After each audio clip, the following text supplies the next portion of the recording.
Good morning friends. मेरा नाम महेश भास्कर है। इकोनॉमिक्स अपन शुरू करते हैं। देखिए, इकोनॉमिक्स अपन दो आधार पर पढ़ेंगे।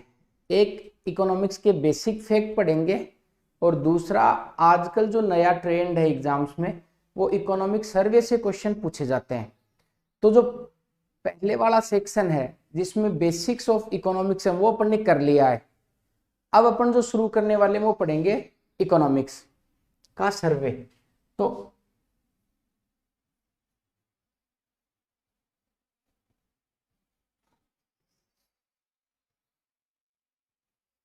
जनरली इकोनॉमी को दो भागों में डिवाइड करके पढ़ा जाता है। पहला भाग वो बेसिक्स है इकोनॉमिक्स के, बेसिक्स पार्ट, और दूसरा इकोनॉमिक सर्वे।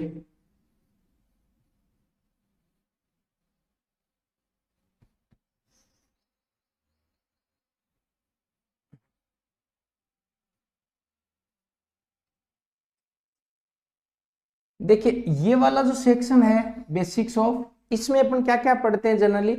इसमें अपन बैंकिंग सेक्टर ऑफ इंडिया पढ़ते हैं, बैंक के बारे में, बैंकिंग स्ट्रक्चर। इसके बाद में अपन पढ़ते हैं नेशनल इनकम, राष्ट्रीय आय। साथ में अपन इसी में पढ़ते हैं जीडीपी, जीएनपी। फिर हम पढ़ते हैं गरीबी, बेरोजगारी।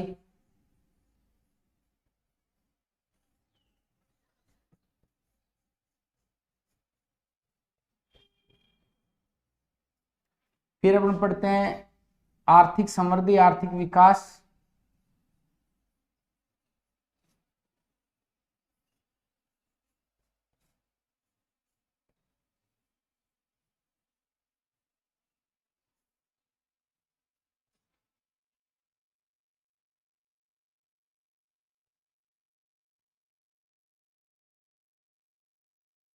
फिर अपन पढ़ते हैं सब्सिडी।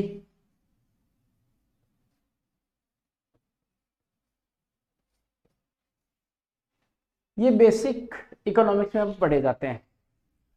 जो दूसरा भाग है सबसे इंपॉर्टेंट है। इसमें अपन पढ़ते हैं इकोनॉमिक सर्वे।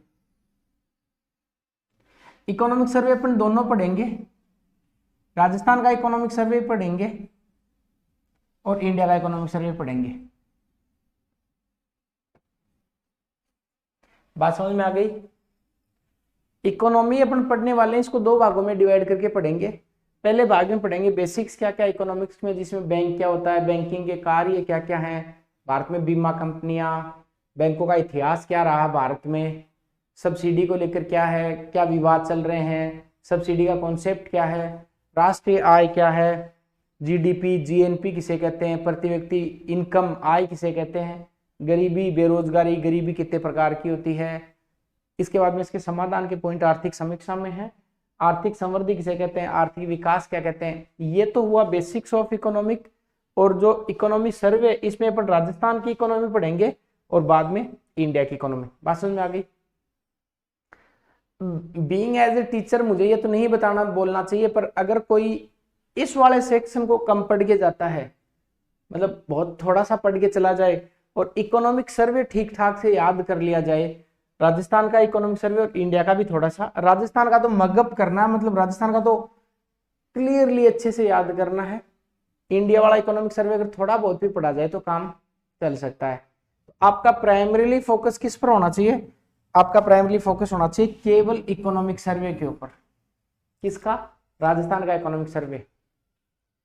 इस बार का अपन अगर मेंस का पेपर देखें, आरएस में जो मेंस का एग्जाम लगा अभी, तो आप देखिए मैक्सिमम क्वेश्चन, चाहे वो एमएसएमई की परिभाषा हो, चाहे बायोमास को लेकर क्वेश्चन हो, चाहे 8 कोर इंडस्ट्री के बारे में हो, चाहे रेवेन्यू मदों के बारे में हो, चाहे सरकार की योजना के बारे में हो, मोस्टली क्वेश्चन मैं कहूंगा कि 90% क्वेश्चन वो आर्थिक समीक्षा से थे। इसलिए सबसे ज्यादा जो फोकस है वो आर्थिक समीक्षा पे होना चाहिए। इस बार जो प्री लगा 2021 वाला, इस प्री में करंट और इकोनॉमिक सर्वे को मिला के 46 क्वेश्चन आए, तो आप अंदाज लगा लीजिए। और मेरिट कितनी थी, 55-56, जिसके ठीक हो उसका काम हो जाएगा। 46 क्वेश्चन इकोनॉमिक सर्वे और करंट से आए हैं। इसका मतलब आपको एक बात का ध्यान है कि इकोनॉमिक सर्वे काफी इंपॉर्टेंट है पढ़ना अपने एग्जाम के लिए। चलिए अब देखिए स्टूडेंट के सामने सबसे बड़ी मुसीबत ये आती है कि इकोनॉमिक सर्वे तैयार कैसे किया जाए, अपन पढ़े कैसे इकोनॉमिक सर्वे। देखिए वैसे तो बजट के साथ में हर साल सरकार द्वारा जारी किया जाता है, पर ये इतना मोटा डॉक्यूमेंट होता है ना कि स्टूडेंट के जनरली याद होता नहीं है ये। इसके लिए अपन क्या प्रयास करेंगे, इसका समराइज किया हमने, नोट्स भी बनाए इसको और इसकी समरी तैयार करी है। ये आपको शेयर कर दी जाएगी अपने इस पे एप्लीकेशन पे ही। साथ में इसकी क्लासेस अपन डिस्कस करेंगे ताकि एक बेटर अंडरस्टैंडिंग आपके बन जाए इकोनॉमिक सर्वे को लेकर, ताकि जितने सारे फैक्ट आंकड़े याद करने हो वो आप आसानी से याद कर लीजिए। देखिए जो इकोनॉमिक सर्वे है, इकोनॉमिक सर्वे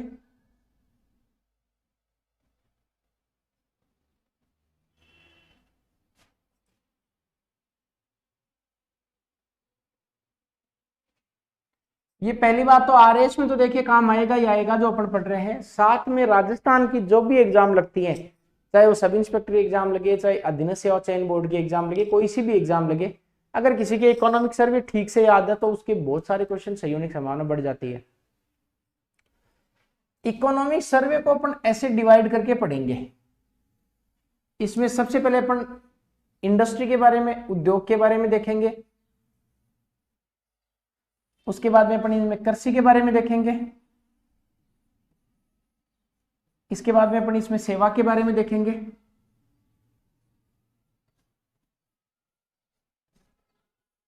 इसके बाद में अपन इसमें पर्यटन के बारे में जानेंगे।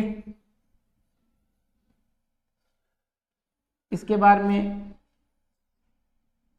नगरीकरण के बारे में कुछ देखेंगे, एक टॉपिक है।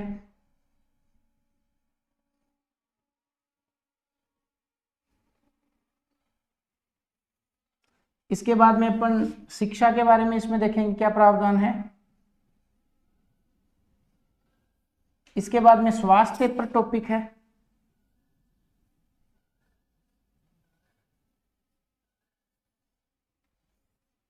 इसके बाद में ग्रामीण विकास में पंचायती राज टॉपिक है।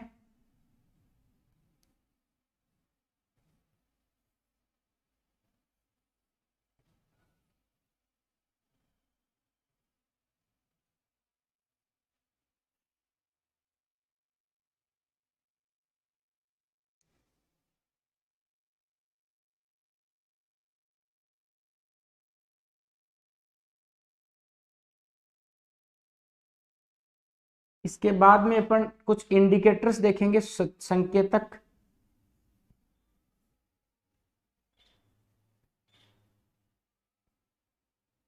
अर्थात जीडीपी के बारे में, जीएनपी के बारे में, प्रति व्यक्ति आय के बारे में,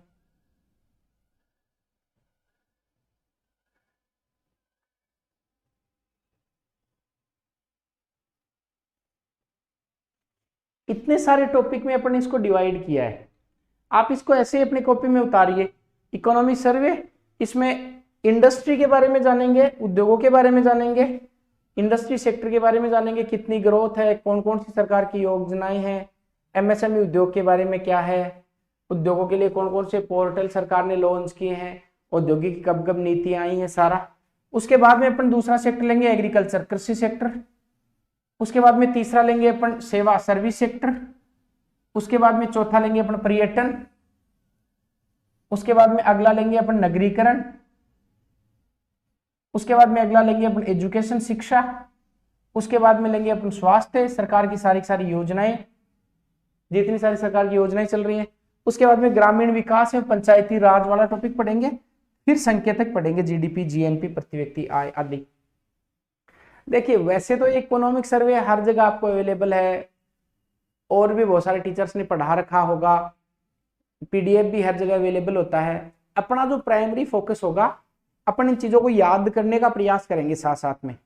देखिए इकोनॉमिक सर्वे को वैसे कुछ बहुत ज्यादा डिटेल में ऐसे नहीं है कि इसको खूब ज्यादा डिटेल में पढ़ के इसको तैयार किया जाए। फैक्ट है सारे के सारे, उनको अपन को बार बार लिख लिख के मगअप करने, याद करने का प्रयास करना है। इतने सारे टॉपिक हैं जिसका आप या तो स्क्रीनशॉट ले लीजिए स्क्रीनशॉट तो शायद नहीं आ पाएगा ऐप में, आप इसको उतार लीजिए। सबसे पहले लिखिए, मैं थोड़ा साइड में जाता हूँ, इकोनॉमी सर्वे। इसमें अपन उद्योग, कृषि, सेवा, पर्यटन, नगरीकरण, शिक्षा, स्वास्थ्य, ग्रामीण विकास एवं कुछ संकेतक, आप इसको ऐसे ही उतार लीजिए। उद्योग, कृषि, सेवा, पर्यटन, नगरीकरण, शिक्षा, स्वास्थ्य, ग्रामीण विकास एवं संकेतक, आप इसको ऐसे उतारेंगे कॉपी में। अब ये आपने उतार लिया होगा, वीडियो को पॉज करके कैसे उतार लीजिए। अब अपन नेक्स्ट में जो बढ़ेंगे, पहले चैप्टर से शुरुआत करेंगे, इंडस्ट्री वाले से। इसका एक रीजन है शुरू करने का, इन तीनों चैप्टर्स को अपन को पढ़ना है, चाहे पहले उद्योग पढ़िए, कृषि पढ़िए, सेवा पढ़िए, तीनों में से कोई सा भी टॉपिक अपन पहले पढ़ सकते हैं। सिलेबस में यही लिखा हुआ आपके आरएस में, कृषि, उद्योग और सेवा क्षेत्र, ये तीनों सेक्टर एक साथ लिखे गए हैं आपके, इन तीनों को पढ़ना है। पर्यटन पर क्वेश्चन आता है, काफी इंपॉर्टेंट है, और नगरीकरण पे क्वेश्चन जनरली से पूछ लेता है जनसंख्या से रिलेटेड करके। शिक्षा पर सरकार की कौन कौन सी योजनाएं चल रही हैं, कौन कौन से कार्यक्रम चल रहे हैं, बहुत सारी चीजें यहाँ पे करंट से जोड़ के पढ़ेंगे। स्वास्थ्य पर आपने देखा होगा, मुख्यमंत्री चिरंजीवी योजना के बारे में भी हाल ही में आरएस के एग्जाम में क्वेश्चन आया। इसके बाद में मुख्यमंत्री निःशुल्क जांच योजना के बारे में, मुख्यमंत्री निःशुल्क दवा योजना के बारे में, सिलिकोसिस पॉलिसी के बारे में बहुत सारे क्वेश्चन यहाँ से बनेंगे। ग्रामीण विकास, पंचायती राज।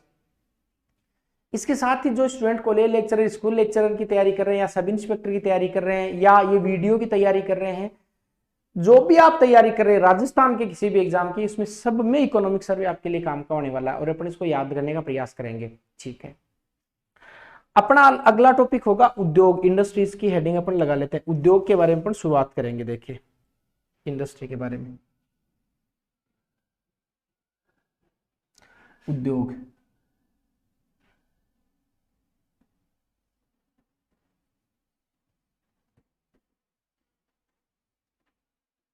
इंडस्ट्री,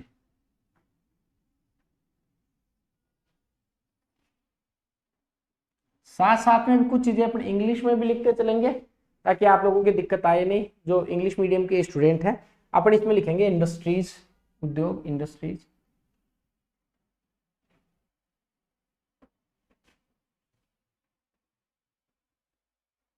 ये अपना टॉपिक होने वाला, इंडस्ट्रीज, उद्योग। काफी इंपॉर्टेंट टॉपिक है, काफी बड़ा टॉपिक है, अच्छे से डिस्कस करते हैं उद्योग के बारे में, उद्योग का पूरी डिटेल। देखिए इंडस्ट्री जो सेक्टर है, जो उद्योग है, ये काफी एक्सपांडेड है, कई सारी योजनाएं हैं, सरकार का फोकस रहता है उद्योगों को लेकर। तो उद्योग पढ़ने के लिए सबसे पहले अपन को एक बेसिक चीज जान लेनी चाहिए। बेसिक चीज क्या है? देखिए जो अर्थव्यवस्था होती है, इकोनॉमी जो होती है, इकोनॉमी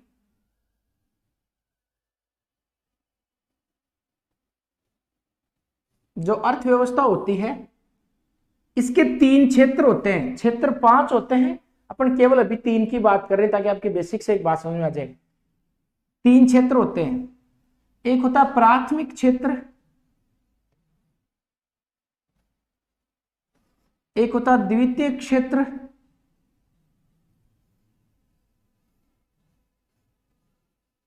एक होता तृतीय क्षेत्र।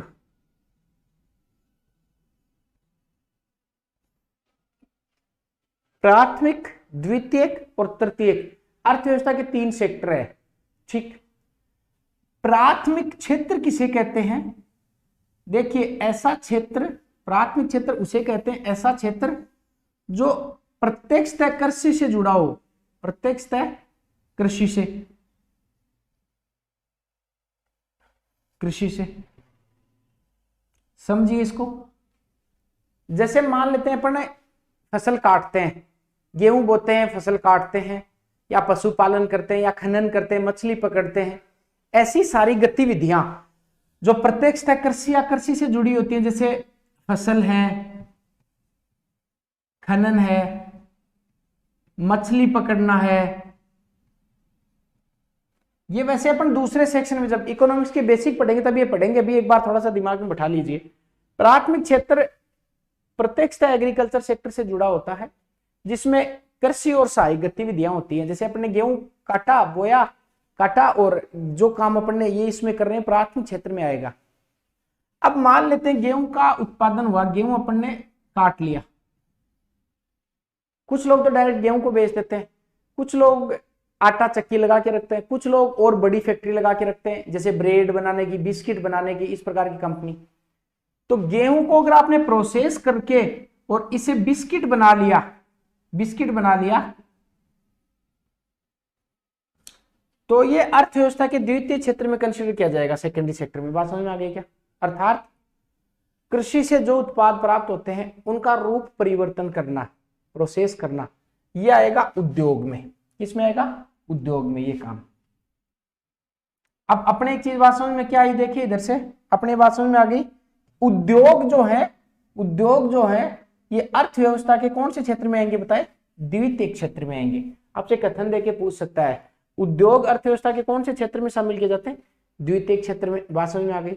चलिए अब बात करते हैं तृतीय क्षेत्र की, टर्सरी सेक्टर की। देखिए तृतीय क्षेत्र को आप ऐसे समझें कि एक किसान के खेत में गेहूं था और गेहूं को आटा चक्की तक या मील तक पहुंचाने के लिए अपने ट्रैक्टर का यूज किया। बहुत देसी भाषा में आपको समझा रहा हूं मैं, ट्रैक्टर का यूज किया।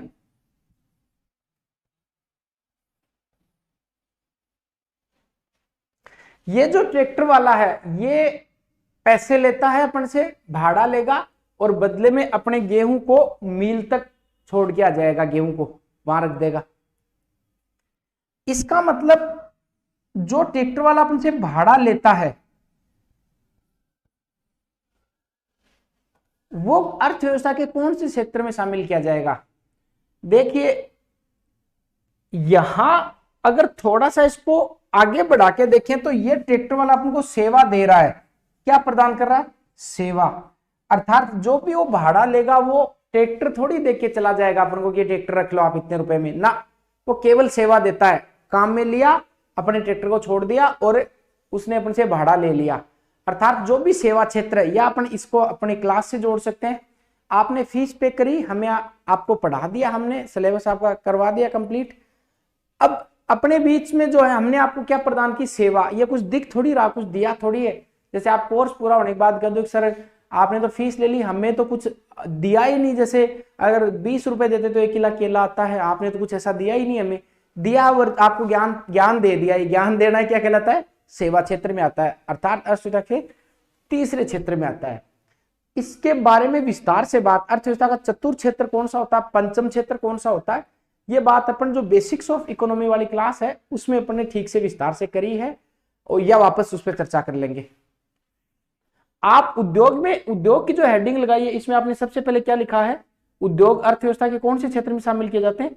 द्वितीय क्षेत्र में, सेकेंडरी क्षेत्र में उद्योगों को शामिल किया जाता है। बात लिख ली। अब अगली बात और समझनी है।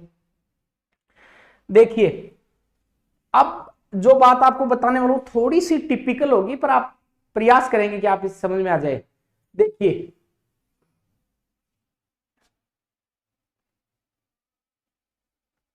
बात करते हैं राजस्थान की। ये मान लेते हैं अपना राजस्थान है कंप्लीट, ऐसे एग्जांपल के लिए समझा रहा हूं। ये राजस्थान है। राजस्थान में एक साल में कितनी वस्तुओं का उत्पादन हुआ? टफ हो जाएगा आपके लिए, ऐसे समझे। अपना ये राजस्थान है और मान लेते हैं कि एक साल में राजस्थान में कुछ भी उत्पादित नहीं हुआ है, कुछ भी उत्पादित नहीं हुआ, केवल 2 कार बनी है पूरे राजस्थान में। कितनी कारें? 2 कार। और एक कार की वैल्यू है 1.50, मतलब 1.5 लाख रुपए। तो टोटल राजस्थान ने कितना उत्पादन किया? 3 लाख रुपए का। आप इसको बहुत देसी भाषा में समझें।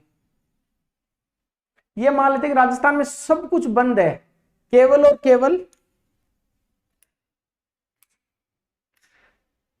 ऐसा मान लेते हैं कि राजस्थान में सब कुछ बंद है, केवल और केवल राजस्थान में एक कंपनी है जो कारें बनाती है, और राजस्थान में केवल 2 कारें उन्होंने एक साल में बनाई है। एक कार की वैल्यू कितनी होगी? 1.5 लाख रुपए। अगर इसको अब इकोनॉमिक्स की भाषा में समझे तो इसका मतलब राजस्थान ने एक साल में जितना उत्पादन किया वो राजस्थान की क्या है? जीडीपी, ऐसा समझ ले। वैसे जीएसडीपी बोलते हैं क्योंकि स्टेट की है, पर मैं आपको एक बार इन चीजों में उलझाना नहीं चाहता हूं, क्योंकि इसके लिए आपको बेसिक्स की क्लास देखनी पड़ेगी जो अपने करी है। ऐसा समझे कि राजस्थान ने 3 लाख रुपए का टोटल उत्पादन किया है। बस। अब मान लेते हैं, बात करते हैं, ये बात है मान लेते हैं 2011-12 की। अब बात करते हैं 2019-20 की, या 20-21 या 21-22 की, 2020 और 21 की। मान लेते हैं वही कंपनी थी, उसने 2 कारें बनाई और एक कार की वैल्यू होगी 2 लाख रुपए, तो टोटल कितना जीडीपी हो गया राजस्थान का? 4 लाख। देखिए अब आपको लगेगा कि हाँ यहाँ पे 3 लाख जीडीपी था, यहाँ पे 4 लाख जीडीपी हो गया, राजस्थान की जीडीपी में वृद्धि हुई है। नहीं, ये केवल महंगाई बढ़ी है। 1.5 लाख की कार अब 2 लाख में मिलने लगी। वस्तुओं का उत्पादन तो वही 2 उस टाइम में हो रहा था, वही 2 उस टाइम में हो रहा था, उत्पादन उतना ही हो रहा है। आप चिंता नहीं कीजिए, मैंने बहुत विस्तार से, बहुत डिटेल से इस पर बात करी है, आपके अच्छे से कॉन्सेप्ट समझ में आ जाएगा। जो बेसिक वाली क्लास है उसमें अभी इकोनॉमिक सर्वे में फोकस करके चल रहे हैं अपन, इसलिए इन चीजों को थोड़ा सा लाइटली ले रहे हैं। ऐसे ही मान लेते हैं, ये आप समझे, ऐसे ही मान लेते हैं उद्योग है, उद्योग, ये उद्योग राजस्थान में कितना योगदान दे रहे हैं टोटल, अपना मुद्दा ये है। बात समझ में आ गई क्या?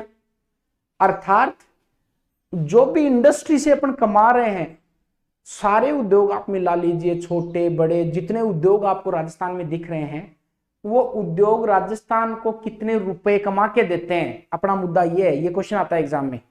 अर्थात उद्योगों से अपन कितना पैसा अर्न करते हैं, कितना कमाते हैं, और कमाने को, प्राप्त करने को इकोनॉमी की भाषा में योगदान बोलते हैं। क्या बोलते हैं? योगदान।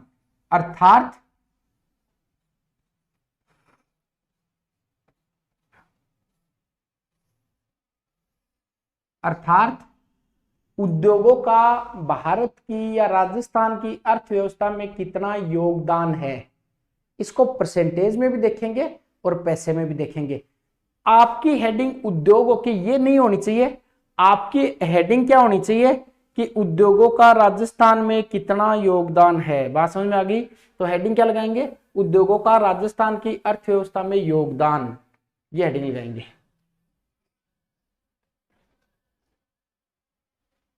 लगाइए हेडिंग, और मोस्ट इंपोर्टेंट लगा लीजिए इसके, उद्योगों का राजस्थान की अर्थव्यवस्था में योगदान।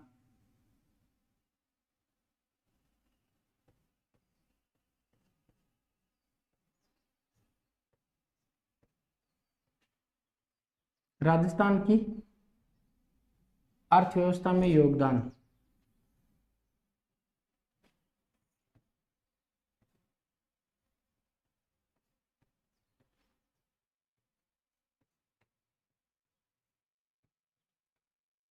देखिए ये योगदान 2 आधार पर देखा जाता है। अब आप सोचोगे ये और क्या नई बला आ गई? ये बला ये आ गई कि इसको तुलना तो करनी ही पड़ेगी। योगदान किसके संदर्भ में देखेंगे? एक आज से 10 साल पहले कितना योगदान था, एक आज कितना योगदान है, दोनों की तुलना करते हैं पर कि किसका कितना योगदान है। बात समझ में आ गई क्या? इसका मतलब इस योगदान को कितने भागों में बांट कर देखेंगे? 2 भागों में। एक देखेंगे स्थिर मूल्य पर कि उस टाइम में स्थिर मूल्य पर कितना योगदान था, और एक देखेंगे अपन चालू मूल्य पर। चालू मूल्य पर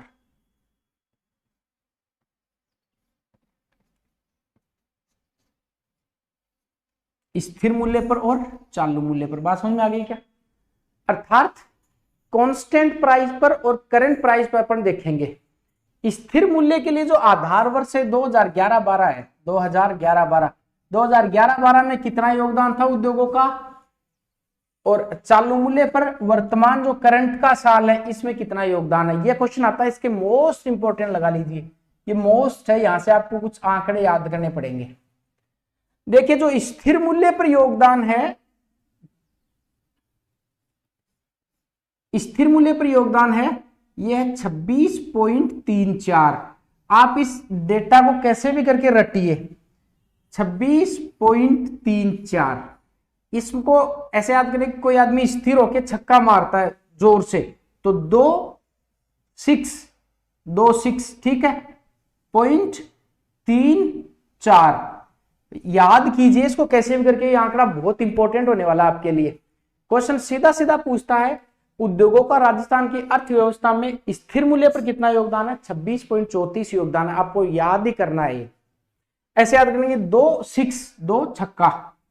और ये जो योगदान है, ये योगदान पैसे में अगर देखें, अमाउंट में अगर देखें ये योगदान, तो होगा 2.77 लाख करोड़, या इसको ऐसे लिख सकते हैं 277 लाख करोड़।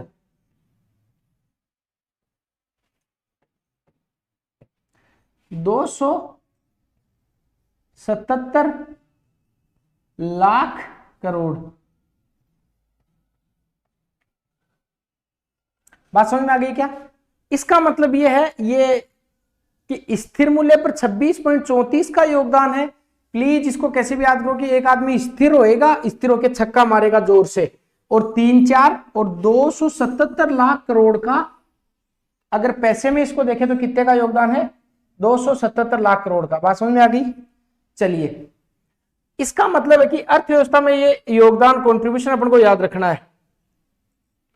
अब अगली बात, एक क्वेश्चन आपसे यहां से और पूछ सकता है कि इसमें वृद्धि कितनी हुई है, इस साल कितनी ग्रोथ हुई है। ये वृद्धि वाला क्वेश्चन भी पूछा जाता है एग्जाम में कि ये कितनी वृद्धि हुई है। बस, अर्थात स्थिर मूल्य पर योगदान 26.34 का और 277 लाख करोड़ का क्या है?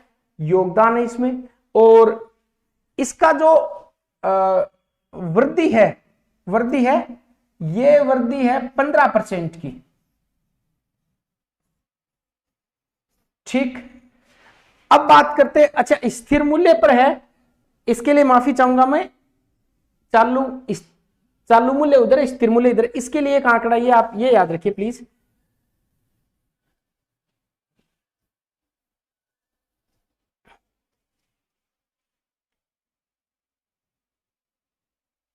$177 लाख करोड़, 177 लाख करोड़, वो 275 उधर है, 177 लाख करोड़।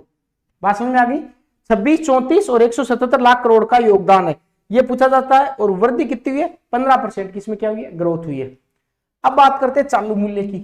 चालू मूल्य भी काफी इंपॉर्टेंट है। चालू मूल्य आपको याद रखना कि चालू मूल्य पर कितना योगदान है, तो ये योगदान है 24% का, ये आपको ध्यान रखना है, 24%। अर्थात जैसे चालू जैसे 24 पॉइंट्स आगे हैं, आपको याद रखने की जरूरत नहीं है। योगदान चालू मूल्य पर कितना है? 24% का योगदान है। बात समझ में आ गई क्या? और ये अगर पैसे में लेंगे अब तो कितना होगा? 275 लाख करोड़ का। और इसमें वृद्धि कितनी हुई है? इसमें 23% की वृद्धि हुई है, 23% की वृद्धि। अब आपको लगता है कि सर इतना हार्ड, देखिए एग्जाम भी तो आप आरएएस की तैयारी कर रहे हैं, तो कुछ आंकड़े तो अपन को याद करने ही पड़ेंगे। आपको मैं वापस रिपीट करवा देता हूं। उद्योगों का राजस्थान की अर्थव्यवस्था में योगदान अपन देख रहे हैं। ये योगदान एक तो स्थिर मूल्य पर देखेंगे, एक अपन चालू मूल्य पर देखेंगे। और स्थिर मूल्य पर योगदान है वो 26.34 है, 26.34 है, जो कि 177 लाख करोड़ बनता है। इसकी वृद्धि 15% हुई है। चालू मूल्य पर योगदान 24% है, 275 लाख करोड़ है। इसमें वृद्धि कितने परसेंट की हुई है? 23% की। एक लास्ट क्वेश्चन हो रहा है, मेरा रिक्वेस्ट है ये भी याद कर लीजिए, ये जो चालू मूल्य है इसमें सर्वाधिक योगदान किसका है? अर्थात चालू मूल्य पर देखें तो सर्वाधिक योगदान किसका है? तो इसमें योगदान है विनिर्माण का। किसका? विनिर्माण का है। अगले पेज पे ले लेते हैं इसको, क्योंकि मेरे पास तो पेज छोटा है। देखिए ऐसा करते हैं, इसको नेक्स्ट पेज पे लेते हैं। अर्थात चालू मूल्य जो है, कितना चालू मूल्य पर?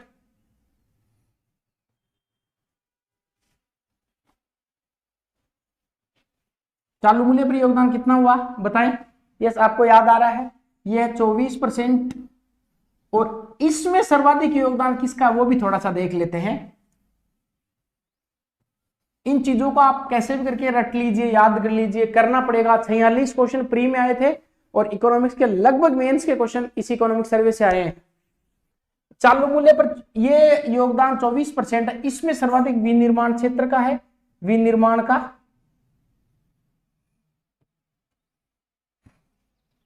इसके बाद में निर्माण का, इसके बाद में विद्युत का, और इसके बाद में खनन का।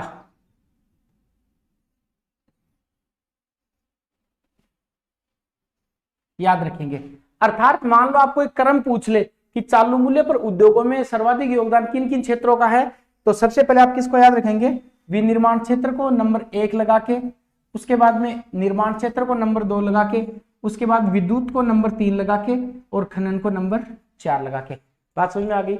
चलिए अब अगली बात यह करते हैं कि आपके दिमाग में सर ये मापता कौन है, इसका मापन कौन करता है, किसके द्वारा मापे जाते हैं, कौन सा इंडेक्स निकाला जाता है, उसकी अपन बात करते हैं।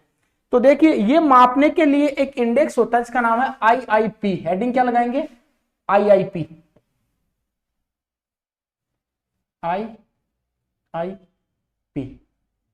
इसको बोलते हैं इंडेक्स ऑफ इंडस्ट्रियल प्रोडक्शन, औद्योगिक उत्पाद सूचकांक। औद्योगिक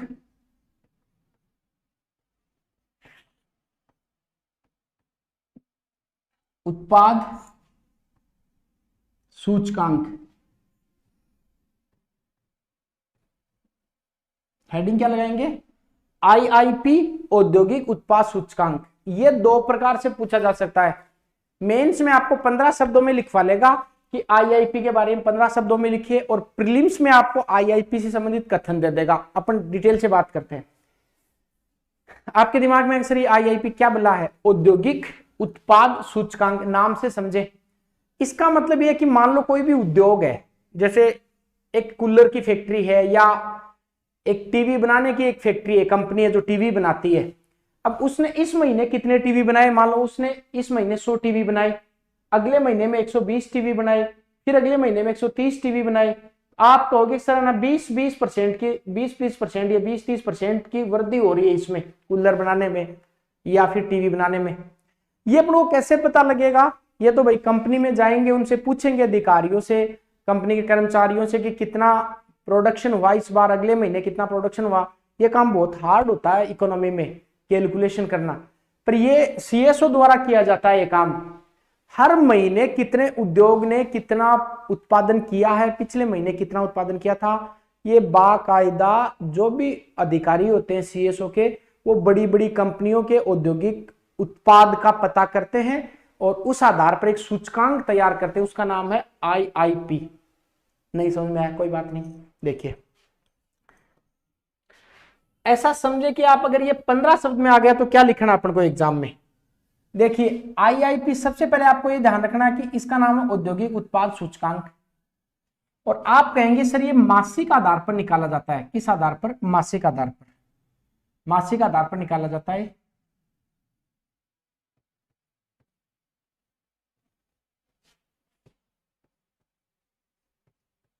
ठीक, निकालता कौन है सर इसको CSO निकालता है। कौन, CSO। देखिए CSO के बारे में थोड़ा सा बता देता हूं, सेंट्रल स्टैटिस्टिकल ऑर्गेनाइजेशन। अभी तो ये CSO ऐसा समझे कि पहले एक CSO संस्था थी, एक NSSO संस्था थी, अब दोनों को मिलाकर NSO बना दिया। पर अभी आप ये CSO ही रख लें तो कोई दिक्कत नहीं, इकोनॉमिक सर्वे में लिखा हुआ है। औद्योगिक उत्पाद सूचकांक, औद्योगिक उत्पाद सूचकांक किसके द्वारा निकाला जाता है, यस CSO के द्वारा। किस आधार पर निकाला जाता है, मासिक आधार पर निकाला जाता है। आधार वर्ष सबसे इंपॉर्टेंट ये है, इसके लिए आधार वर्ष क्या रखा जाता है, आधार वर्ष रखा जाता है सर 2011-12, ये इसका आधार वर्ष है। क्या इतने से काम चल जाएगा, नहीं चलेगा। इसके बाद पूछेगा इसमें कितनी वस्तुओं को शामिल किया गया है। इसमें कुल 407 वस्तुएं शामिल है। कितनी, 407। इसमें कुल 407 वस्तुएं हैं।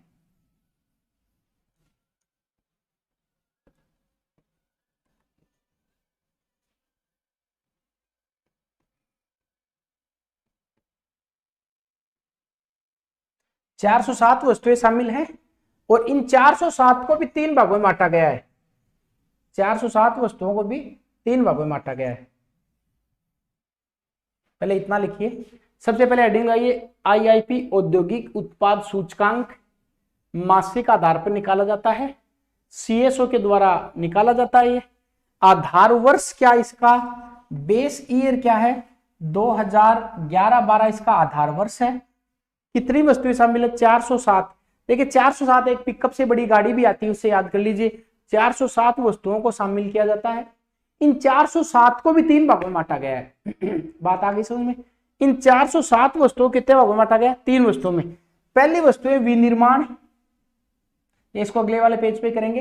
अभी आप इतना लिख लीजिए, मान लेते हैं 15 शब्द में आपके एग्जाम में आया, क्योंकि आपको केवल प्री का देख के नहीं चलना कि केवल प्री में क्वेश्चन ठीक हो जाए, अपन को मेंस तक का अप्रोच लेकर चलना कि मेंस में किस प्रकार से क्वेश्चन सही होंगे। तो देखिए, आईआईपी औद्योगिक उत्पाद सूचकांक मासिक आधार पर निकाला जाता है, सीएसओ द्वारा निकाला जाएगा। आधार वर्ष 2011-12। कितनी वस्तु शामिल है? 407। इन 407 वस्तुओं को देखते हैं अपन। 407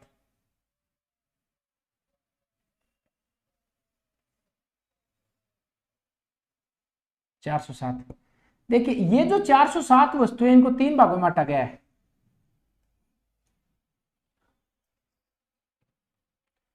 पहली वस्तु है विनिर्माण की, विनिर्माण।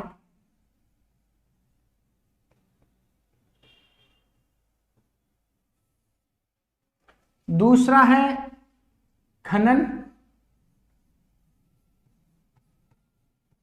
और तीसरा है विद्युत।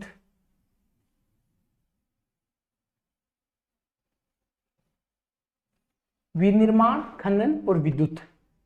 देखिए, जो विनिर्माण क्षेत्र है, विनिर्माण, इसमें 405 वस्तुएं शामिल है। 407 में से 405 तो केवल विनिर्माण क्षेत्र की वस्तुएं शामिल है, और इसका जो भारांश है, कुल वेटेज है, भारांश, वो 77.63 है। जो खनन क्षेत्र है, इसमें एक वस्तु शामिल है, और इसका जो भारांश है, इसका जो वेटेज है, 14.37 है। और जो इलेक्ट्रिसिटी है, विद्युत है, विद्युत इलेक्ट्रिसिटी, इसका जो योगदान है इलेक्ट्रिसिटी का, ये एक वस्तु है, और इसका भारांश है वो 7.99 है। बात समझ में आ गई क्या?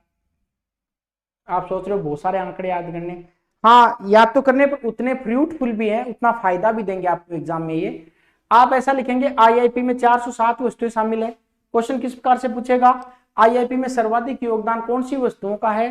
तो आप कहना सर विनिर्माण क्षेत्र का है। विनिर्माण मतलब ये बिल्डिंग विल्डिंग बनाना, ये वाला काम, ऐसे याद रखेंगे। और ये सारे काम साथ साथ मिलकर करते हैं सारे लोग, तो साथ साथ योगदान है, 77 योगदान है, 77.63 योगदान है इसमें।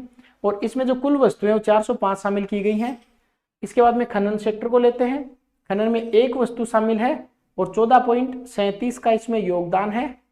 इसके बाद में बात करते हैं विद्युत सेक्टर की, इलेक्ट्रिसिटी सेक्टर की। इसमें एक वस्तु शामिल है, और इसमें 707.99 का योगदान है। एक बार पीछे चलते हैं, थोड़ा सा देख लीजिए। अपन ने बात करी आईआईपी से।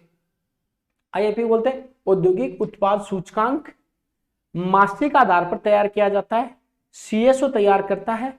आधार वर्ष 2011-12 रखा गया है, और 407 वस्तुओं को इसमें शामिल किया गया है। यहां तक बात समझ में आ गई? चलिए अगली बात, ये 407 वस्तुओं 3 भागों में बटी हुई हैं। इसमें पहला विनिर्माण, फिर खनन, और फिर विद्युत। विनिर्माण, खनन और विद्युत। विनिर्माण, जैसे कोई बिल्डिंग का निर्माण करेंगे तो पहले कुछ खोद कर लाएंगे, बिजली चाहिए कि बनाने के लिए, आप कैसे भी इनको ट्रिक बनाओ, कुछ भी करो, पर याद कर लो। विनिर्माण क्षेत्र, इसमें 405 वस्तुएं शामिल है, और भारांश वो इतना रखा गया है। खनन क्षेत्र है, ये 14.37, इसका भारांश एक वस्तु शामिल है।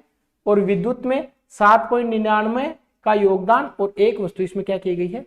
शामिल की गई है। यहां तक बात समझ में आ गई? चलिए अब नेक्स्ट बात करते हैं कोर उद्योग के बारे में, कोर इंडस्ट्री के बारे में। अगला जो है वो आपको याद रखना, कोर उद्योग, कोर इंडस्ट्री, कोर उद्योग। हेडिंग क्या लगाएंगे? कोर इंडस्ट्री या कोर उद्योग। इसको पहले इंग्लिश में लिख लेते हैं, फिर हिंदी में लिखेंगे।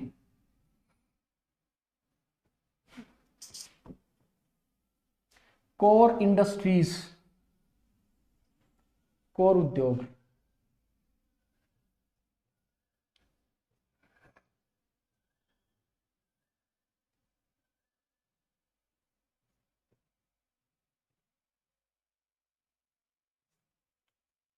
आपके दिमाग में अगर एक कोर उद्योग क्या होता है? इस बार का जो आरएस का मेंस हुआ 2021 वाला, इसमें एक क्वेश्चन आया 2 नंबर का, कोर उद्योग पर लिखिए, कोर उद्योगों की संख्या लिखिए कितनी है, कौन कौन से उद्योग है, ऐसे नाम लिखने थे इसी बार के। आप देखेंगे तो प्री में आईएएस में 2 बार पूछ लिया, आईएएस के प्री में, हो सकता है आरएस के प्री में भी इस बार पूछ लिया जाए कि कोर उद्योग निम्न में से कौन सा है, कौन सा नहीं है, कौन से कोर उद्योग का सर्वाधिक योगदान है, ये वाला क्वेश्चन। ठीक है, तो देखिए जो कोर उद्योग है इनकी संख्या 8 है, 8।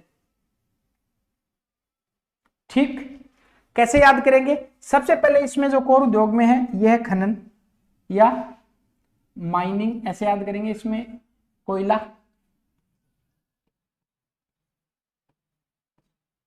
फिर खनिज तेल,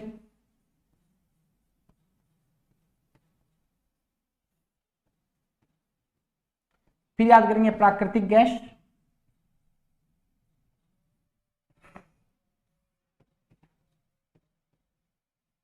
फिर याद करेंगे रिफाइनरी, फिर याद करेंगे सीमेंट, फिर याद करेंगे इस्पात, फिर याद करेंगे विद्युत,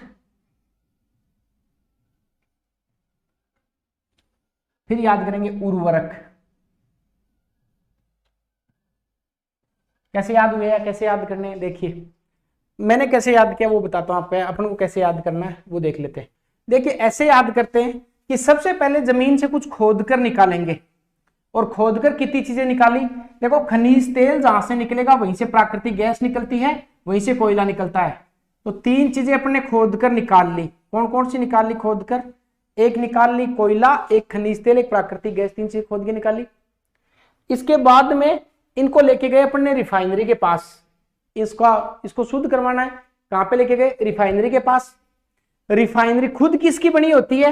रिफाइनरी सीमेंट की बनी होती है और स्टील इस्पात की बनी होती है। रिफाइनरी किससे चलती है? लाइट से चलेगी रिफाइनरी, और रिफाइनरी में कुछ प्रोसेस होगा तो क्या निकलेगा? उर्वरक निकलेगा। ऐसे याद कर लेंगे। कैसे याद करेंगे? जरा दिमाग में वापस बैठाओ। अपन ने कोर उद्योगों का देखना कि कोर उद्योग कितने, कोर उद्योग की संख्या कितनी? 8। कौन कौन से? कोयला, खनिज तेल, प्राकृतिक गैस, उर्वरक, रिफाइनरी, सीमेंट, इस्पात और विद्युत। टोटल कितनी संख्या हो गई? ये 8 हो गई सर, 8।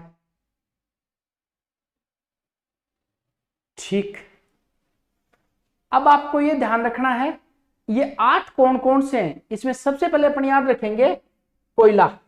कोयले के साथ अब आप यूटिलाइज करो दिमाग में, कोयला जब निकालेंगे खोदकर तो और क्या क्या निकालेंगे साथ में?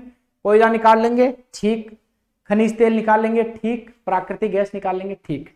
तो कोयला, खनिज तेल और प्राकृतिक गैस, इन तीनों को कहां पर लेकर जाएंगे? इन तीनों को अपन लेकर जाएंगे रिफाइनरी के पास में, ठीक। रिफाइनरी खुद किसकी बनी होती है? तो सीमेंट की बनी होगी, या इस्पात स्टील की बनी होगी। किससे चलेगी? लाइट से चलेगी, और प्रोडक्ट क्या निकलेगा? उर्वरक निकलेगा। याद रह जाएगा क्या? ये टोटल 8 है। 1 2 3 4 5 6 7 8, ठीक। अब थोड़ा सा इसको एक बार और देखिए, आप याद हो जाएगा। थोड़ा सा अगर मान लो आगे अपन को पूछे कि जो कोर उद्योग है इनमें सर्वाधिक किसका योगदान है, उसकी बात और कर लेते हैं। तो देखिए कोर उद्योगों में जो सर्वाधिक योगदान है, एक ट्रिक है RES, रेश। रेश में आर में आएगा रिफाइनरी,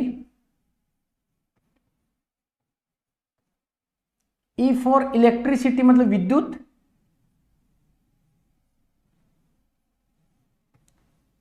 और एस फॉर स्टील। बात समझ में आ गई? अर्थात अब इनके नाम एक बार वापस बता देता हूं। और सबसे कम अगर योगदान आपको पूछे तो उर्वरक।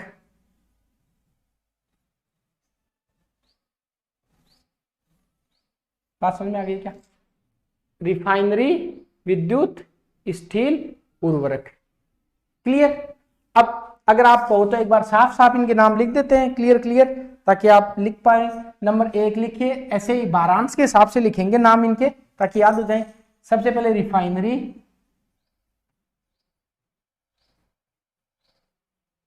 उत्पाद, रिफाइनरी उत्पाद। दूसरा लिखेंगे अपन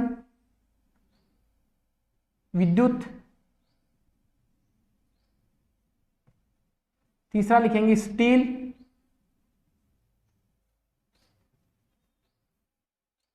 चौथा लिखेंगे अपन कोयला, फिर लिखेंगे सीमेंट, फिर लिखेंगे प्राकृतिक गैस,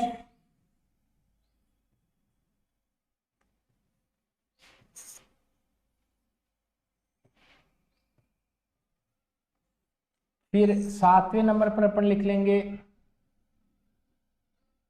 इस्पात, हो ही गया, सीमेंट हो ही गई, प्राकृतिक गैस हो ही गई, रिफाइनरी, विद्युत, स्टील, कोयला, सीमेंट, प्राकृतिक गैस, और इसके बाद में एक बचा उर्वरक,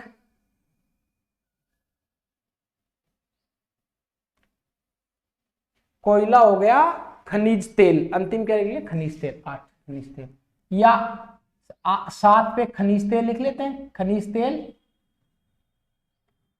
और 8 पे क्या लिख लेंगे, उर्वरक। बात समझ में आ गई, इसको आप ऐसे उतार लीजिए। क्या है ये, 8 कोर उद्योग है। थोड़ा अगर आप जानना चाहें तो और थोड़ा सा देख सकते हैं कि इन 8 कोर उद्योगों का जो टोटल योगदान है अपने इंडस्ट्री में, उद्योगों में, वो लगभग 40% है, 40%। अर्थात इन सब का जो योगदान है मिलाकर, इन सब का जो कंट्रीब्यूशन है वो कितना है, 40%, 40% योगदान है इनका टोटल उद्योगों में, याद रह जाएगा। अब देखिए पीछे क्या क्या पड़ा, उसकी बात अपन सबसे पहले कर लेते हैं। अपन ने शुरू किया था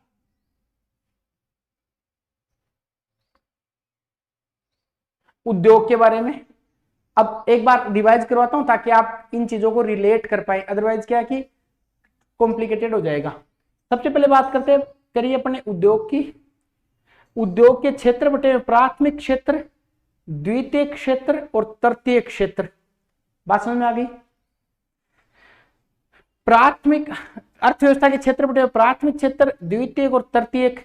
उद्योग कौन से में आएंगे, उद्योग द्वितीय में आएंगे। अब देखते हैं उद्योगों का राजस्थान की अर्थव्यवस्था में योगदान 2 आधार पर देखना है, एक स्थिर मूल्य पर देखना है, एक चालू मूल्य पर देखना है। स्थिर मूल्य पर योगदान 26.3434 है जो कि 177 लाख करोड़ है, और चालू मूल्य पर जो योगदान है वो 24% है जो कि 275 लाख करोड़ है। इसमें जो वृद्धि हुई है 15% की, इसमें 23% की। याद क्या रखना है, योगदान स्थिर मूल्य का ज्यादा है और वृद्धि चालू मूल्य पर ज्यादा हुई है, क्योंकि योगदान कितना है, स्थिर मूल्य का योगदान 26 है पर इसकी जो ग्रोथ है वो 15 ही है, और चालू मूल्य पर 24 पर इसकी ग्रोथ कितनी है, 23। आगे देखिए चालू मूल्य में सर्वाधिक योगदान किसका है, चालू मूल्य पर विनिर्माण का है, विनिर्माण क्षेत्र का, निर्माण का, विद्युत का और खनन का। ठीक, इन चारों का योगदान इसी क्रम में आपको पूछ सकता है। विनिर्माण, विनिर्माण के बाद में निर्माण, उसके बाद में विद्युत और इसके बाद में खनन, इनका योगदान है, याद रहेगा। इसके बाद में अगली क्या बात करी, अगली बात अपन ने करी आईआईपी के बारे में, औद्योगिक उत्पाद सूचकांक।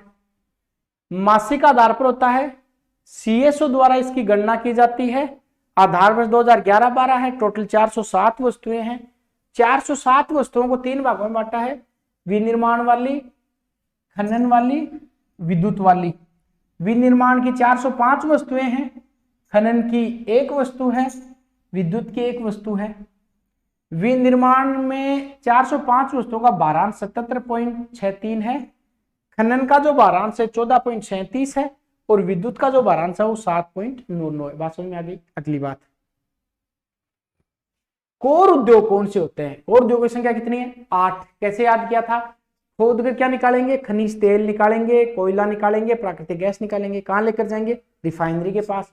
रिफाइनरी खुद किसकी बनी होगी, रिफाइनरी स्टील की बनी होगी या सीमेंट की बनी होगी, चलेगी किससे, विद्युत से चलेगी, और प्रोसेस होकर क्या निकलेगा, उर्वरक निकलेगा।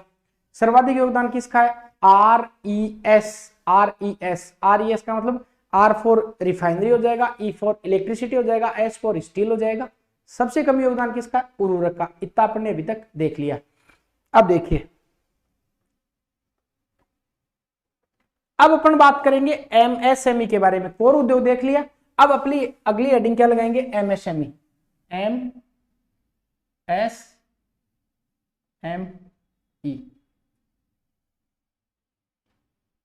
इंग्लिश में लिखेंगे पहले, आप इंग्लिश में भी साथ साथ ही लिखिए क्योंकि एमएसएमई लिखा होता है माइक्रो स्मॉल मीडियम एंटरप्राइजेज।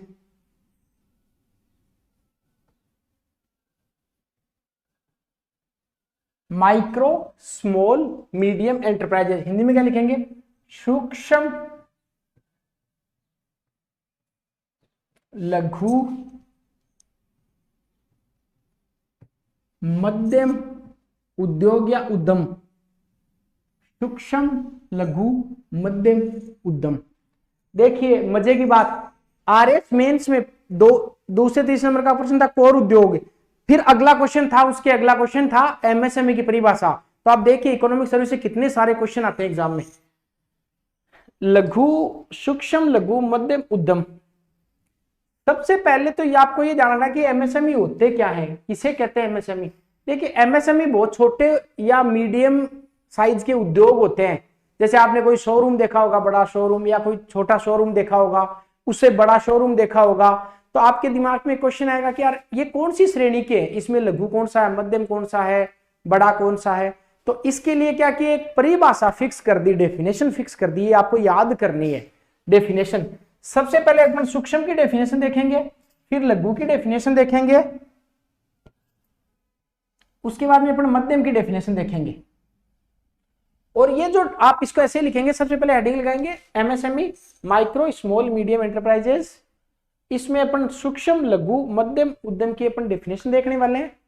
ये डेफिनेशन दो आधार पर अपन देखेंगे, याद रहे आप इसको, कितने आधार पर? दो आधार पर। एक होता है इन्वेस्टमेंट, निवेश के आधार पर, निवेश,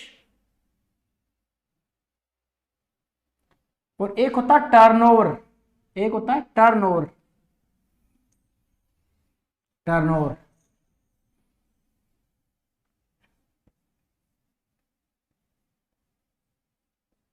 याद रहेगा, सूक्ष्म लघु मध्यम उद्यम निवेश के आधार पर और टर्नओवर के आधार पर क्या देखनी है? परिभाषा देखनी है। देखिए निवेश के आधार पर ऐसे उद्योग हैं जिनमें जो निवेश है वो 1 करोड़ तक। अब आप सोच रहे हो बात सूक्ष्म उद्योग की कर रहे हो, और करोड़ों में, हाँ ऐसा ही है, उन्हीं को सूक्ष्म उद्योग कहते हैं जिनका निवेश कितना है? 1 करोड़, और टर्नओवर कितना होगा? 5 करोड़, 5 करोड़।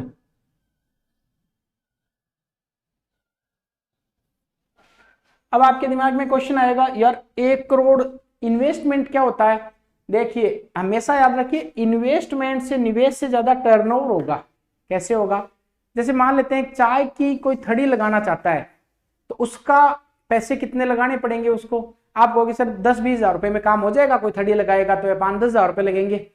पर क्या पूरे महीने में वो जो चाय का लेन देन, चाय को बेचेगा, चाय से पैसे आएंगे, तो क्या पूरे महीने 5-10 हजार का करेगा कि नहीं? आप कहोगे 50-60 हजार की चाय बेच देगा, लाभ उसका 20-30-40 हजार रुपए हो जाएगा उन टोटल में से, दूध के पैसे काट दिए, चीनी के पैसे काट दिए से।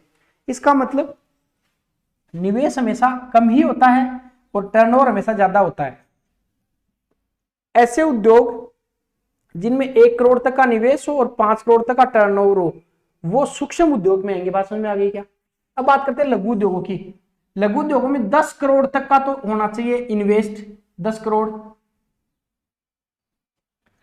और आप ध्यान रखना 50 करोड़ तक का होना चाहिए इसमें टर्नओवर, 50 करोड़। आप इसको याद करना है, आरएस मेंस में इस बार 5 नंबर का क्वेश्चन आया था, यही बना के आनी थी सारणी, तब वो नंबर देता। 1 करोड़, 5 करोड़, 10 करोड़, 50 करोड़। मध्यम उद्योग किनको बोलोगे? जिनका 50 करोड़ का तो हो इन्वेस्टमेंट और 250 करोड़ का क्या हो? टर्नओवर। अब आप सोचोगे याद नहीं हो रहा है, देखो इसको गुणा करना 10 से, 1 को गुणा किया 10 से तो 10 करोड़ आए, 5 को गुणा किया 10 से तो 50, 5 को गुणा किया 10 से तो 50 करोड़ आए। फिर 10 को वापस गुणा किया, यहाँ पे 5 से गुणा करना है, यहाँ पे 5 से गुणा करना है, यहाँ पे 10 से गुणा करना है, यहाँ पे 10 से गुणा करना है। एक बार मैं थोड़ा साइड में हट जाऊं ताकि आप इसको देख पाओ। सूक्ष्म में 1 करोड़ तक लगाने हैं, टर्नओवर 5 करोड़ का, लघु में 10 करोड़ का होगा निवेश, 50 करोड़ तक का होगा टर्नओवर, मध्य में 50 करोड़ तक का तो होगा इन्वेस्ट और 250 करोड़ तक का होगा टर्नओवर। याद रह जाएगा क्या भाई? इसका स्क्रीनशॉट लो या कुछ भी करो, पर इसको ठीक से तैयार कीजिए कि एमएसएमई, माइक्रो स्मॉल मीडियम जो एंटरप्राइजेज हैं, इनमें निवेश और टर्नओवर, सूक्ष्म का निवेश 1 और इसका टर्नओवर होता है, निवेश 1 और निवेश 1 करोड़, टर्नओवर 5 करोड़, लघु का 10 करोड़, 50 करोड़, मध्यम का 50 और 250 करोड़। याद रह जाएगा। चलिए, ये हुआ एमएसएमई की परिभाषा। इसका मतलब ये है कि कोई एमएसएमई उद्योग लगाना चाहता है, एमएसएमई, तो उसको कम से कम इतने रुपए चाहिए। ठीक, अब कोई मान लो उद्योग लगाना चाहेगा तो कहीं न कहीं जाके क्या करवाएगा? इसका पंजीकरण करवाएगा, रजिस्ट्रेशन करवाएगा। तो राजस्थान सरकार ने रजिस्ट्रेशन के लिए 2 पोर्टल बना रखे हैं। एमएसएमई के रजिस्ट्रेशन के लिए कितने पोर्टल है? 2। पर आपको खिचड़ी नहीं करना, पहले आप इसको लिखेंगे MSME, micro small medium enterprises, और इसमें लिखिए एमएसएमई की परिभाषा निवेश और टर्नओवर के आधार पर निर्धारित की गई है, निवेश और टर्नओवर के आधार पर निर्धारित की गई है। फिर लिखिए सूक्ष्म उद्यम, सूक्ष्म उद्योग जिसका निवेश 1 करोड़ तक का हो, टर्नओवर 5 करोड़ तक का हो। फिर लिखेंगे लघु उद्योग, लघु उद्योग में निवेश 10 करोड़ तक का, टर्नओवर 50 करोड़ तक का। फिर लिखेंगे मध्यम उद्योग, निवेश 50 करोड़ तक का और टर्नओवर 250 करोड़ तक का। ये आपने लिख लिया। चलिए, अब अगली बात करते हैं। एमएसएमई के लिए रजिस्ट्रेशन के लिए 2 पोर्टल है, ये आपको याद रखना, 2 पोर्टल, 2 पोर्टल। एक पोर्टल का नाम है यूएएम और एक पोर्टल का नाम है यूआरपी। ये वाला जो पोर्टल है ये 18 सितंबर 2015 को बनाया गया और ये वाला पोर्टल है 1 जुलाई 2020 को बनाया गया। वापस बोलता हूं, मान लेते हैं कोई एमएसएमई उद्योग लगाना चाहता तो उसको क्या करना पड़ेगा? उसको पंजीकरण करवाना पड़ेगा, पंजीकरण। और ये पंजीकरण कहां पे करवा सकते हैं? जाकर 2 पोर्टल है सरकार के, एक यूएएम पोर्टल, एक यूआरपी। देखिए, या तो प्री में पूछ लेगा आपको या यूएएम यूआरपी पोर्टल पे मेंस में पूछ लेगा। प्री में एक बात पूछ सकता है कि यूएएम पोर्टल किसके लिए कब बनाया गया? इसका अगर फुल फॉर्म लिखना चाहे तो उद्योग आधार मेमोरेंडम।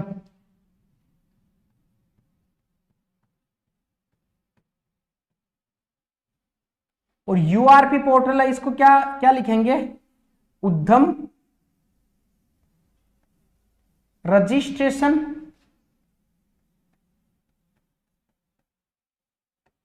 पोर्टल, उद्यम रजिस्ट्रेशन पोर्टल और उद्योग आधार मेमोरेंडम। बात समझ में आ गई? चलिए, तो ये 2 पोर्टल बनाए गए हैं, किसके लिए? एमएसएमई में रजिस्ट्रेशन के लिए। अब मान लो अपन विजुलाइज करते हैं कि ऐसा है कि आपको एमएसएमई उद्योग का एस्टेब्लिशमेंट करना है, एमएसएमई अपन को बनाना है। तो देखिए, सबसे पहले अपन को रजिस्ट्रेशन कराना पड़ेगा। अब अपने दिमाग में सर रजिस्ट्रेशन तो हमारा हो गया है, पर रजिस्ट्रेशन होने के बाद बहुत सारी दिक्कत आती है। अर्थात आपने उद्योग लगा लिया तो अब गवर्नमेंट के जो ऑफिसर्स होते हैं वो ये चाहते हैं कि आप उनको भी कुछ दहेज दक्षिणा दो। तो वो दक्षिणा प्राप्त करने के चक्कर में उन उद्योगों में जाते हैं और कहते हैं कि आपके यहाँ तो प्रॉपर स्पेस नहीं है, प्रॉपर सैनिटाइजेशन नहीं है, महिलाओं के लिए पर्याप्त सुरक्षा के उपाय नहीं है, हमें कुछ दीजिए ताकि सब ठीक हो जाएगा। इसलिए वो रोज रोज मतलब निरीक्षण करते हैं वहां पे जाकर, हर महीने चले जाएंगे, 15 दिन से चले जाएंगे, नए उद्योगों को परेशान करते हैं। इसके लिए सरकार ने एक नीति लेके आई है, गवर्नमेंट ऑफ राजस्थान। उस नीति का नाम याद रखना है, थोड़ी इंग्लिश में है पर मैं लिखता हूं फिर समझाता हूं। MSME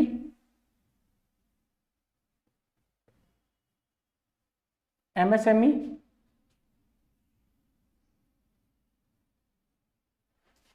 facilitation of establishment, Hindi में ऐसे लिख देता हूं, फैसिलिटेशन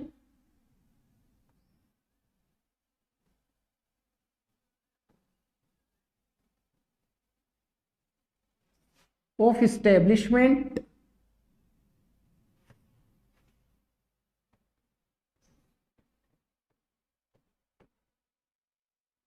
एंड ऑपरेशन।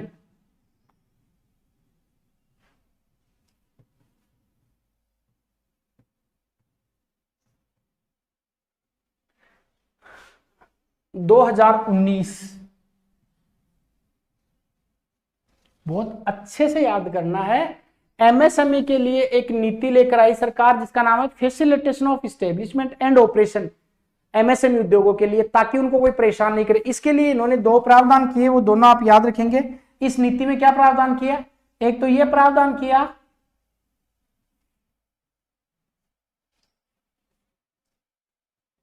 कि जो भी उद्यम है उनके लिए उद्योग मित्र पोर्टल बनाया जाएगा। उद्योग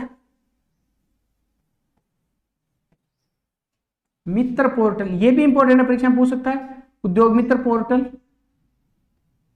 कब आया, 12 जून, ऐसे याद रखना, मित्र आपके बाजू में रहता है, 12 जून 2019। और एक ये कहा गया कि जो भी एमएसएमई उद्योग लगेगा 3 वर्ष तक उसको सारी छूट है, 3 वर्ष तक छूट। किससे छूट, निरीक्षण से छूट। बात समझ में आ गई। अर्थात जो भी नया उद्यम लगता है उसको 3 वर्ष तक की छूट दे दी जाएगी ताकि उनको परेशानी नहीं आए। ये कौन सी पॉलिसी में, MSME facilitation of establishment and operation policy में ये प्रावधान कर दिया गया। क्या किया, एक तो उद्योग मित्र पोर्टल बनाया जाएगा, इसमें इसको 12 जून 2019 को बनाया गया। इस डेट को आप अच्छे से याद कर लेना, काफी इंपॉर्टेंट है उद्योग मित्र पोर्टल वाली ये डेट। और एक आपको याद रखना है कि कितने वर्ष तक की छूट दी गई है, 3 वर्ष तक की छूट इनको दी गई है। चलिए अब अपन अगली बात करेंगे अंतिम एमएसएमई के बारे में। मान लेते हैं एमएसएमई का आपने स्थापना कर ली, अब लोन चाहिए, पैसे चाहिए, तो लोन के लिए सरकार एक पॉलिसी लेकर आई, मुख्यमंत्री, ये इंपॉर्टेंट है, मुख्यमंत्री लघु उद्योग प्रोत्साहन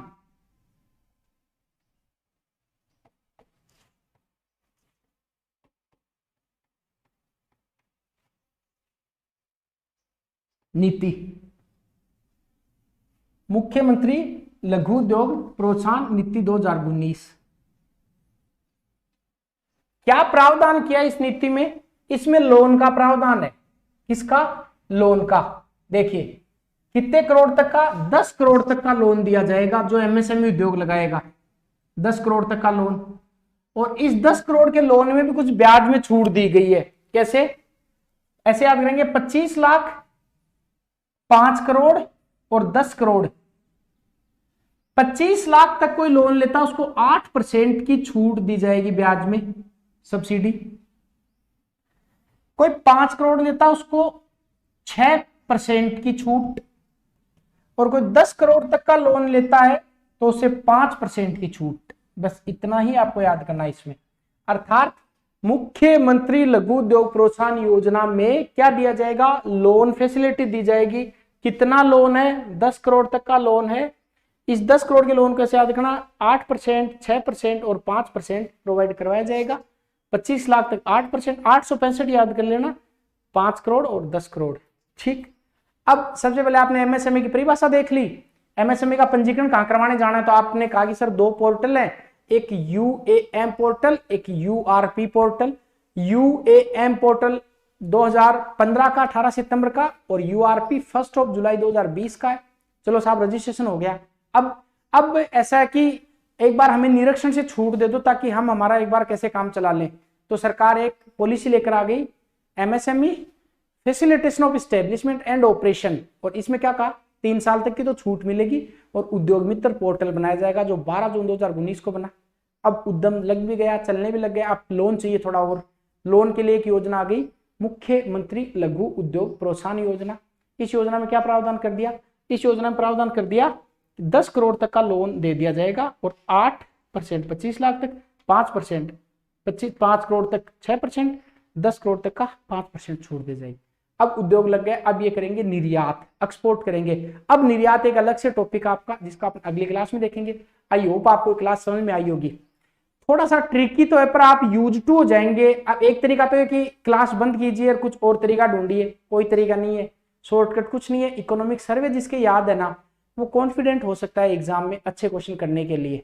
ये हर जगह आप डाल सकते हैं, उद्योगों के विकास में डाल सकते हैं, ऐसे निबंध है उसमें अपने इसको लिख सकते हैं, राजस्थान में औद्योगिक संभावनाएं, औद्योगिक प्रयास में आप डाल सकते हैं। इकोनॉमिक सर्वे याद है तो आपके बहुत कुछ क्लियर हो जाएगा। इस क्लास को रिवाइज करवाऊंगा मैं वापस से, आप चिंता नहीं करें, रिवीजन करके फिर नए सिरे से बढ़ेंगे।